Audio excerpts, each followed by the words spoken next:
Hi. And we are back at you live.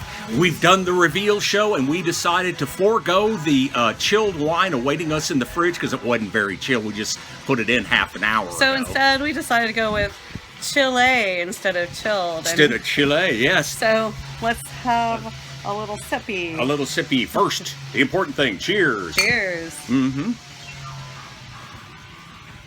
I love the garnet color. You know, It's very pretty. You could, like, we're outside. If you hold it up to the light, you can't really see on the film, but if you hold it up to the light, it's just a really gorgeous, gorgeous translucent garnet is really probably the best way to describe it. Yeah, we call it color in America. In Europe, or parts of Europe, they call it the robe. Hey, and do you want to know what it is that we're drinking that's from Chile? Cantavida. Cantavida Reserve Pinot Noir. Something on the other order of song life. I mean, I've had Spanish, but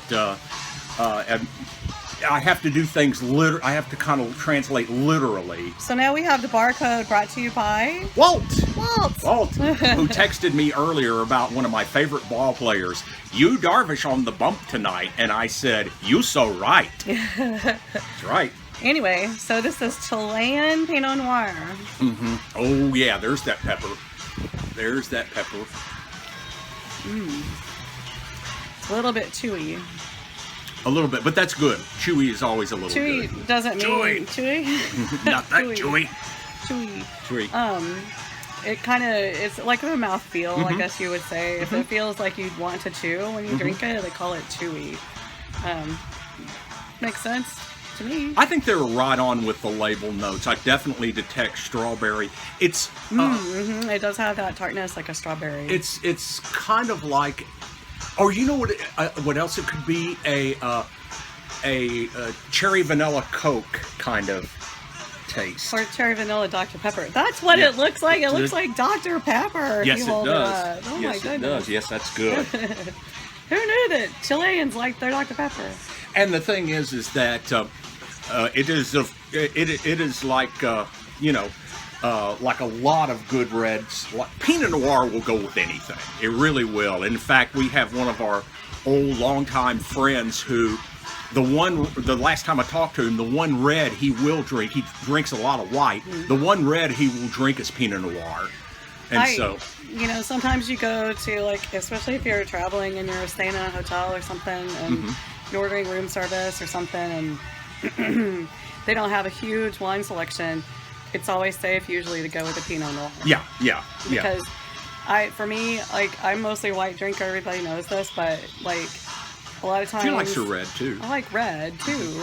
But a lot of times, yeah, I think maybe that's why. But a lot of times like, I'm very suspicious of Chardonnays, and I won't drink it unless it specifically says unoaked. Yes. And if we're in a bar, we'll ask the bartender, "Is this an unoaked?" Yeah, and then if the Sauvignon Blancs that they have are New Zealand Sauvignon Blanc, I worry about them too, because sometimes they have too much of that grassiness. A little too much, yeah. Sometimes. But I and then with the reds, like, you just never know, like with Shiraz and Cabernet, how tanniny they're going to be and whatnot. But I've never really had a Pinot Noir that wasn't drinkable. So yes, and this one is totally drinkable.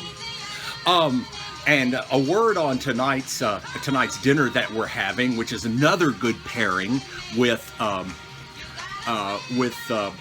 Pinot Noir and any wine, pretty much wed or right. Wed or right, and that is pasta. Yay, pasta! And we're having an Italian-American speciality, and that is what Italian Americans call pasta with, in this case, spaghetti with Sunday gravy. Yeah, I have no idea what that is. Okay, Sunday gravy. What you do is you get 4 different meats. And they can be any sorts of meats, but usually more than one of them is pork. Like, for instance, tonight we have a few leftover ham, about a dozen or so leftover ham cubes.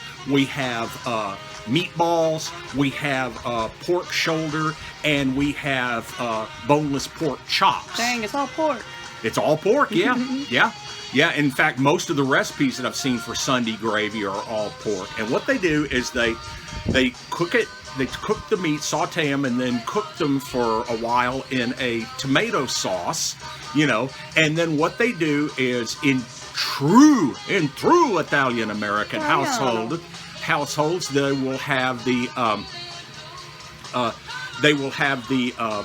they will pour off most of the sauce from the meats and pour it over pasta and have that as the first course, and then they have the meats just drizzled with a little of the sauce as the second course. But since I did it overnight in the slow cooker, we're just going to have it all together. I wonder if, because that recipe sounds sort of like, and I wonder if it's called Sunday gravy because it sounds like maybe it's utilizing everything that you had prior to during the week, and you have your leftovers and you make something really nice out of that. Oh yeah, sure. I like That's that. what I'm thinking.